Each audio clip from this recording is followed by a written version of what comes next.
buzdolabı dolaplarını açmayınız. Tüm elektronik cihazlarınızı अस्सलाम वालेकुम जी, कैसे हैं आप सब? ठीक ठाक हैं? अल्लाह मियाँ करे हर एक खैर खैरियत से हो।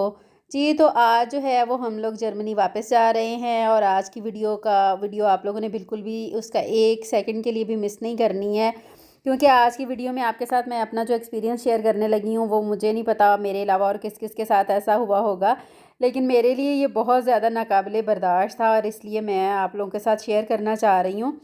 पहले तो मैंने सोचा था कि मैं आप लोगों के साथ यानी कि जो हुआ सो हुआ, चलें जाने दें बात को, नहीं कोई भी मैं बात करती। लेकिन फिर मैंने सोचा कि हम लोग चुप रह जाते हैं हर बात पे हम लोग, तो इस वजह से फिर आगे आने वाले जो हैं और कई लोग उनके लिए भी मसाइल बन जाते हैं। तो अगर हम लोग सारे जो हैं वो मिलकर अगर इसके ऊपर आवाज़ उठाएंगे तो अगले लोगों के लिए काफ़ी आसानी जो है वो हो जाएगी, या बाद में हम लोग भी जाते हैं तो काफ़ी आसानी हो जाएगी। जी, तो आप ये समझिए कि मुझे ना अच्छी खासी तप चढ़ी हुई है अपने पाकिस्तानियों के ऊपर।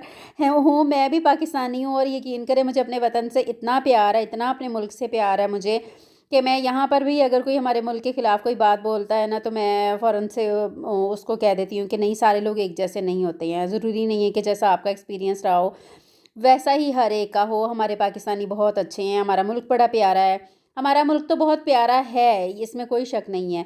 लेकिन वहाँ पर जो रहने वाले लोग हैं ना, उन लोगों ने निज़ाम में इतनी ख़राबी पैदा कर दी हुई है कि हम जैसे लोग जब काफ़ी अरसे के बाद जो हम जैसे तरसे हुए लोग जाते हैं ना अपने मुल्क में, ये हम जैसे जो परदेसी होते हैं ना उनको पता होता है कि हम कितने तरसे हुए हम अपने मुल्क जो हैं वो जाते हैं और कितनी खुशी से हम लोग जाते हैं। लेकिन जब वहाँ पर इस तरह का सलूक किया जाता है हमारे साथ, तो या हमारे साथ हो या किसी के साथ भी हो, तो ज़ाहिर सी बात है उसको गुस्सा भी आएगा और उसको अफ़सोस भी होगा, और बगैर किसी रीज़न के हो तो फिर तो और ज़्यादा गुस्सा आता है। तो बहरहाल जी, आप समझे कि आज मैंने निकालना है उबाल अपना, और उबाल मैंने निकालना है रज के। तो इस वजह से जो है ना आप लोगों ने गौर से सुननी है सारी मेरी बात, और ये भी सुनना है कि मेरे साथ हुआ क्या। जी, तो हुआ ये कि मेरी जो वापसी है वो लाहौर एयरपोर्ट से थी, अल्लामा इकबाल एयरपोर्ट से, और जिस दिन हम लोग गए उस दिन बहुत ज़्यादा रश था, इतना रश था कि आप सोचें कि हम लोग जब अभी एंटर हुए हैं एयरपोर्ट के रास्ते पर, तो वहाँ से शुरू से ही काफ़ी ज़्यादा ट्रैफ़िक जैम था। इतना ट्रैफ़िक जैम था कि हमें आधा घंटा लग गया एयरपोर्ट के अंदर जाने में। वो जो गाड़ियों का रास्ता होता है वहीं से जब हम लोग वहाँ से एंटर हुए हैं। अच्छा, सबसे बड़ी बात ये है कि मुझे इस चीज़ की जो सबसे ज़्यादा मुझे गुस्सा है, या समझे कि मुझे बुरा लगा है, वो ये वाली बात मुझे बुरी लगी है कि बार-बार जो है वो सामान की स्कैनिंग क्यों होती है? क्यों बार-बार सामान जो है वो चेक होता है? मुझे इस चीज़ की समझ नहीं आई। मैंने कराची एयरपोर्ट से भी ट्रैवल किया है, लेकिन वहाँ पर इस तरह का कोई नहीं है हिसाब ना। वहाँ का स्टाफ़ बड़ा अच्छा है, लेकिन यहाँ का स्टाफ़ भी जो है, मैंने जो देखा है जिसके साथ मेरा पाला पड़ा है, उन लोगों को मैंने देखा है कि बिल्कुल भी किसी किस्म की कोई रिस्पेक्ट नाम की चीज़ नहीं है, कोई तमीज़ नाम की चीज़ नहीं है। फन्ने खां अपने आप को लगता है कि समझने लग जाते हैं कि अल्लाह मियाँ कोई ओहदा दे देता है ना तो इंसान को शुक्र अदा करना चाहिए कि अल्लाह ने हमें कोई इज़्ज़त दी हुई है। लेकिन मुझे लगता है कि हमारे पाकिस्तानी जो होते हैं ना, उनको जब कोई ओहदा मिल जाता है ना तो वो एक तो खुद को फन्ने खां न समझने लग जाते हैं, और दूसरा ये कि जो बंदा एयरपोर्ट के अंदर, ज़ाहिर सी बात है मैं भी एयरपोर्ट के अंदर ही थी अगर सोचा जाए तो, लेकिन ज़्यादातर लोग जो हैं, जो 90% लोग हैं ना, वो ऐसे होते हैं कि जो ना जिनके पास पैसा आ जाता है ना तो वो समझते हैं कि अब अगले बंदे के ना कोई यानी कि अकल मौत इसको है ही नहीं है, तो जो है ना वो हमें ही सब कुछ पता है। बहरहाल हुआ ये मेरे साथ, अब आगे की कहानी सुनते हैं। और हुआ ये मेरे साथ कि सबसे पहली बात तो ये मैंने जैसे आपको बताया कि रश बड़ा था। दूसरी बात ये कि शायद अब हम लोग यहाँ से जब पाकिस्तान जाते हैं ना फिर हमें ज़्यादा फ़ील होता है। हमने अभी खाना खाया। यहाँ से मैं गई थी फ्रैंकफर्ट एयरपोर्ट से, और आप यकीन करें कि बस जाते ही आपने सबसे पहले अपनी बोर्डिंग क्लियर करवानी होती है। बोर्डिंग क्लियर करवा के आप सीधा जो आपका लगेज जो आपके हाथ में होता है वो आपने स्कैन करवाना है, और स्कैन करवा के आप सीधा जो है वो इमिग्रेशन पे जाते हैं, और इमिग्रेशन से आप जो है वो चले जाते हैं सीधे वेटिंग एरिया में। ठीक है, आप अपने गेटवे पे चले जाते हैं। लेकिन यहाँ पर लाहौर एयरपोर्ट पर क्या होता है, लाहौर एयरपोर्ट पर आप हर 10 कदम के बाद आपके सामान की स्कैनिंग हो रही है, आपकी स्कैनिंग हो रही है, आपके पेपर्स चेक हो रहे हैं, आपके पासपोर्ट चेक हो रहे हैं, हर 10 कदम के बाद, हर 10 कदम के बाद। मुझे समझ नहीं आती कि इस बात की क्या तुक बनती है, मेरी समझ से बाहर है ये बात। सबसे पहली बात तो ये है कि आप ये देखें कि एक बंदा जो एयरपोर्ट के अंदर आ गया हुआ है, या तो वो एयरपोर्ट की हदूद से बाहर निकला है तो फिर तो आप कहें कि ये बंदा बाहर से एक दफ़ा होके आया, अब इसके सामान की हम लोग चेकिंग करते हैं। जो बंदा बाहर गया ही नहीं है, अभी उसने कदम अंदर रखा है, तो उसके सामान की सबसे पहले आपके बड़े छोटे, आपके हैंड बैग्स हैं, आपके बड़े बैग्स हैं, आपके पर्स हैं, जो भी हैं वो सारे आपकी जो है वो चेकिंग होती है, स्कैनिंग होती है। ठीक है, वो हो गया। उसके बाद जब आपने वो स्कैनिंग करवा ली, उसके बाद आप 10 कदम आगे चलें, आप आ गई है आपकी बोर्डिंग। और जब आपने बोर्डिंग करवाई है तो बोर्डिंग करवा के आपका जो बुकिंग वाला सामान है वो एक तरफ हो जाता है। फिर जो आपके हाथ में जो लगेज है आपने उसकी दोबारा स्कैनिंग करवा। अच्छा, उस सामान की आपकी स्कैनिंग हो गई, उसके बाद आप जा रहे हैं इमिग्रेशन पे। 2 दफ़ा आपके सामान की जो है वो चेकिंग हो चुकी हुई है, स्कैनिंग हो चुकी है। जब आप इमिग्रेशन पर जाते हैं, आप इमिग्रेशन से क्लियर हो के आप जब गेटवे की तरफ जा रहे हैं, आप यकीन करें कि वहाँ पर एंटर होने से पहले आपके सामान की फिर दोबारा से स्कैनिंग हो रही है। हद हो गई है। किस किस्म का निज़ाम है हमारा, मुझे कुछ समझ नहीं आती है कि यानी कि एक बंदे को आप इतना यानी कि तंग कर रहे हैं कि बार-बार हर 10 कदम के बाद स्कैनिंग हो रही है, हर 10 कदम के बाद स्कैनिंग हो रही है। क्यों बार-बार ये स्कैनिंग होती है? ये मेरी समझ से बाहर है। और दूसरी बड़ी बात, जो बदतमीज़ी उनका अमला करता है, आप यकीन करें मैं अब भी वो बात सोचती हूँ ना तो मुझे इतना गुस्सा आता है और मैं कहती हूँ कि मैं क्यों चुप रही उस टाइम पर। मैं यहाँ से मैं जो सामान लेके आ रही थी उसमें मेरे पास बैट भी थे, और मेरे हस्बैंड को क्योंकि क्रिकेट खेलने का काफ़ी शौक है तो उन्होंने मुझे कहा हुआ था कि मेरे लिए जो है वो 2 बैट भी लेके आना। तो मैंने वो बैग जो है वो अपने बच्चों को बोला कि कंधों पे डाल लो तुम लोग, यानी कि वो उसका जो बैग सा बना होता है कि तो कंधों पे डाल लो, तो हम लोग जो है वो ऐसे ही ले जाते हैं।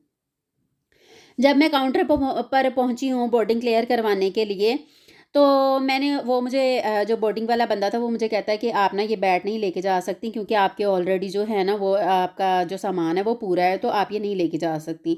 मैंने उससे कहा कि भाई आप ना इसकी बुकिंग कर दें क्योंकि ये मेरे लेके जाने ज़रूरी हैं, तो आप ना ऐसा करें कि अगर मैं ऐसे नहीं ना लेके जा सकती तो आप बुकिंग कर दें, जितने चार्जेस होंगे वो मैं दे दूंगी आपको। उस बंदे ने मुझे साफ कहा कि नहीं जी, मैंने ये बुक भी नहीं करने, आप इनको वापस करके आएँ।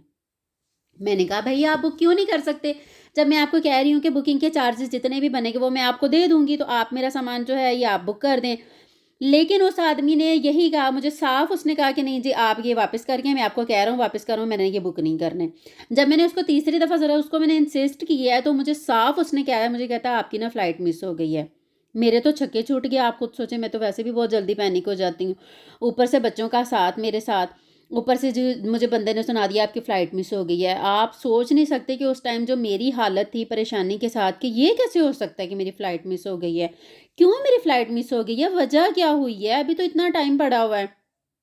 बहरहाल मुझे समझ कोई नहीं आई। मैंने उसी टाइम जो है अपने छोटे दोनों बच्चों को मैंने सामान के साथ खड़ा किया। मैंने कहा तुम लोग यहाँ पे खड़े हो, मैं भाग के ये जो है ना बाहर मामू आपके खड़े हैं, तो मैं उनको ये पकड़ा के तो आ रही हूँ।